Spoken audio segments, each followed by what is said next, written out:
July the 27th, ants, bees and wasps. It is on warm, sultry days in July that we see ants pouring out of holes between pavement slabs and swarming. Both male and females are winged, and when their nuptial flight ends, the males usually die and the female queens bite off their wings, burrow into the ground and get down to the serious business of egg lay.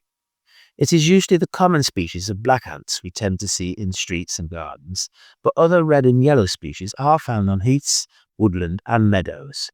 Any small, shiny black ants that we see are likely to be the common black or garden ant, Lasius niger. Its workers, which can also be slightly brown, vary from 3 to 5 millimeters in length. Any queens, as is female ants, are unlikely to be seen and are usually around twice the size of a worker. This ant is also the one we occasionally find in our kitchens. There is another slightly smaller black ant, also found on pavements, but more typically found on heaths. This is the sugar or pavement ant, Tetramorion cespetum. It is sometimes recognized by its square shoulders or the presence of dead ants, as it has the habit of attacking other nests. A larger, very active, dull black ant found in woodland could well be the dusky ant, Formica fusca. These ants are occasionally made into slaves by the similar-sized blood-red or slave-maker ant, Formica sanguinea, which has a bright red thorax. It raids nests, taking away larvae and pupae to raise as its own, resulting in 2 different workers being present in the same nest.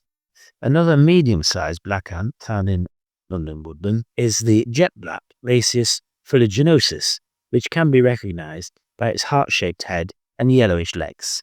It lies nesting in tree stumps, as does another common similar-sized red or fire ant, Myrmica ruginodis. This last ant is one that prefers to stand and fight an intruder, spraying it with formic acid rather than running away. In meadows such as those at Quarry Hangers near Merstham, many small ant hills can be seen close together, yet so evenly spread it might suggest the ants of one hill are trying to avoid another. These are home to a small yellow ant, Lasius flavus. There is only one queen in each anthill, but perhaps as many as 250,000 workers attending her. We see very little of them as they spend most of their life underground. These ants, like many others, take aphids into their nests to milk them for their sugary honeydew. On Dendy's hillside, they have a similar symbiotic relationship with the larvae of chalk-hill blue butterflies. There are several other ants to be found in London, but are often quite difficult to identify. For the keen observer, 8 different species can be found on Mitcham Common, including Myrmica savuleti, Myrmica scabrinodis, Myrmica schenki, and Formica canicularia. Yedding Brook meadows have 5 different species, including the yellow lawn ant, Lasius umbratus, the brown tree ant, Lasius bruneus, and another fire ant, Myrmica rubra. Among the large number of bees around now, there are a number of interesting solitary species worth looking out for. Wool-carder bees can sometimes be seen collecting their wool from the leaves of mulleins in the wild and Lamsia stachystonata in gardens. They make a woolen ball, sometimes almost bigger than themselves, before carrying it off to line their nest. They are black, almost hairless bees with brownish-yellow edges to their abdomens. Other carder bees are more brownish. Leaf-cutter bees may also be noticed cutting semicircular pieces out of rose leaves. These are then taken to their nests to build tunnels and cells. The bees themselves are often large and solid-looking, usually black or dark brown with some yellow markings. With their large heads and powerful jaws, they are also known to cut other leaves such as lilac, sunflower, laburnum and willow. Each egg is laid in turn in its leaf cell. The males are always the first to emerge and wait nearby for the females to follow them. Yellow-faced bees are also to be seen this month.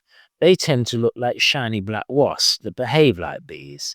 Some have yellow markings on their faces. Their small nests are constructed in the hollow stems of plants. It is now also the time when several different wasps start to be noticed. It is always wiser to look for wasps when the sun is shining, as this is when they are most active. They tend to rest a lot if it's cloudy. Mason wasps are often noticed around small neat holes in brickwork. Sometimes small writhing caterpillars are seen on the ground nearby. These will have been partially paralyzed by the wasps before they get carried back to the nest. The nest itself is usually down a hole in the mortar and will already be furnished with other paralyzed caterpillars. When enough have been collected, the female then lays an egg suspended in each cell.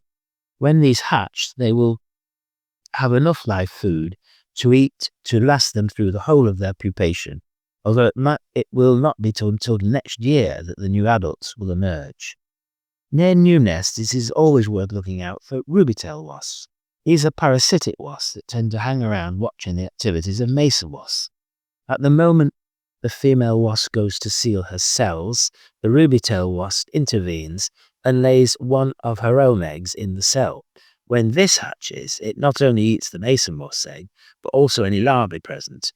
The body of one common species, Chrysis ignite, is a very noticeable iridescent ruby red. Its head and thorax are metallic green and purple, and its dimpled surface sometimes has a golden sheen. Others have different mixtures of all those eye-catching colours and lustres. Yet another group of solitary wasps are the digger wasps. They are mostly reddish-black or reddish-brown, with long, slender bodies and long, thin waists. They have similar habits to mason wasps, but choose to fill their nests with paralysed flies in sandy areas that they prefer. Spider-hunting wasps do much the same, but catch the spiders instead, and tend to have longer legs for the task. It is usually the beautifully constructed pots on heather stems that announce the presence of potter wasps.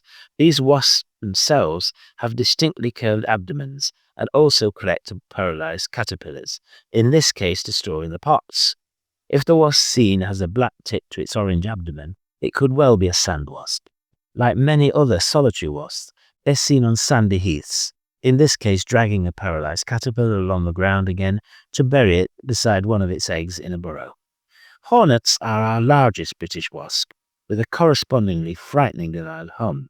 They are easily distinguished by their sheer size and brown and orange markings, rather than the usual sulphur and black.